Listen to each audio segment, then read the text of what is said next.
16 people died and 13 others were injured in the Broncos bus crash. People have wondered how such a serious crash could have happened, and they called for improvements to the intersection where it occurred.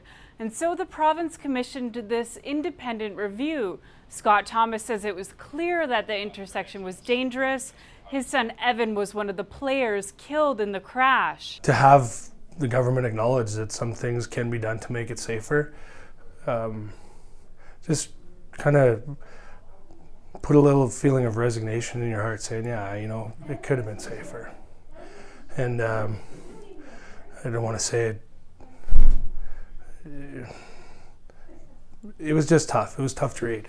Thomas is hopeful that these changes will prevent another tragedy at that intersection. The province says some of the work has already begun. The recommendations on the pavement marking, as we speak right now, our crews are out on Highway 335 installing the stop ahead and the stop signs that on the pavement marking that they were recommended, and we plan to change the centerline striping tomorrow if the weather permits. So the ministry will be paving about 300 to 500 meters on either side of Highway 335 next summer, and then we will be installing the rumble strips at that time. So we will be doing the rumble strips next summer. Another recommendation was to remove trees in the area, but they're on private property. They have already moved a building, and we've already cleared the site triangles that were in our right-of-way.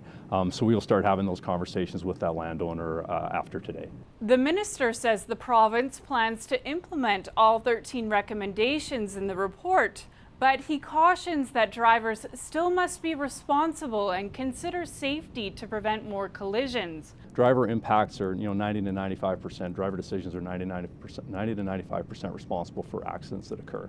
So we can engineer and provide all kinds of engineering to reduce the severity or the risk that the accident might happen, but it requires all drivers to pay attention to what they're doing, follow the rules of the road. And if drivers don't do that, we're still going to have accidents. As I've said a couple different times, this tragedy was a whole concussion of things that went wrong.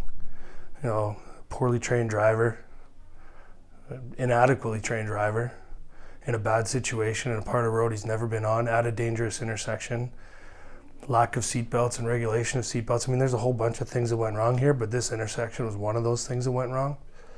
And to see that it's going to be addressed, it's not a bad thing. It's a good thing, and hopefully nothing like this happens there again.